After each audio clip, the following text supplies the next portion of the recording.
نن 19 دسمبر دا ویډیو خصوصي توګه باندې د ټینشن ډیپریشن او د دې سره د انزایټي کوم بیماران دي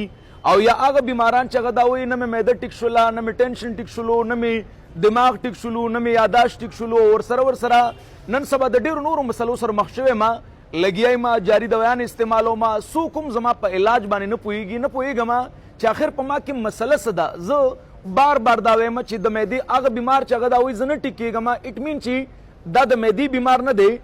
دا د دماغو د خوشحالۍ د هارمونز د خرابېدو بیمار دی او چې تر څو د دماغو د خوشحالۍ هارمونز نه ټیک شوي نو نه د دماغ ټیک کېږي نه د معده ټیک کېږي نه د ازمه ټیک کېږي نه د چې د ذهن کې چینجز راځي نه د په ژوند کې خوشحالي راځي. دا کله هم نشي کېدلی. زموږ د خلکو د ټولو نه غټه غلطي زموږ دا ده چې موږ د معدې په ډاکټرز باندې ګرځو او دا ګڼو چېرې زما د معدې مسله ده، د خولې نه دغه لفظ وباسو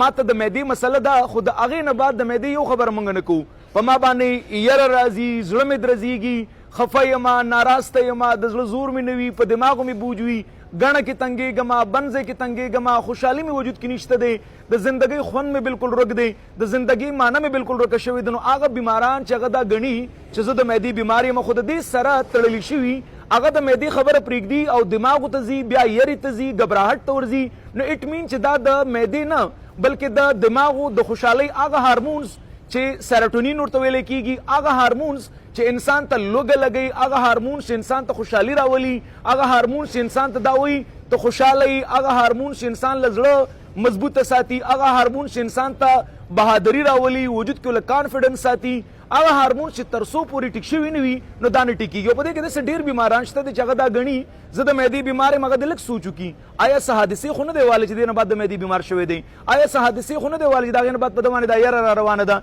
چې تر څو پورې ستاسو سایکوتراپي نه وي شوي، تر څو پورې تاسو ته د نشې ګولو نه تاسو ځان نه وي خلاص کړی نو نه ستاسو معده ټیک کېږي نه ستاسو دماغ ټیک کېږي. ها البته زه دا ګڼم چې ستاسو په ټول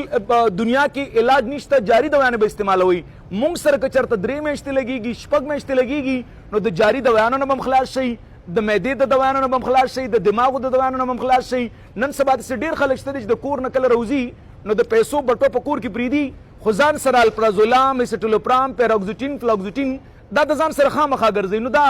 ژوند نه دی. ژوند ته که چېرې دوباره تاسو راتلل غواړئ د هغې دپاره د ټولو نه ضروري کاونسلینګ دی، سایکوتراپي ده او د هومیوپیتي هغه میډیسن دي کوم سره چې تاسو ټول عمر دپاره ټیک کېدی شئ. خو که چېرته وخت مو ورله ورکړلو ټیک به شئ، که وخت مو ورنه کړلو همدغه جاري دویانو سره ګرځئ اوس هم او همدغه جاري دویانو سره به مړه کېږئ هم.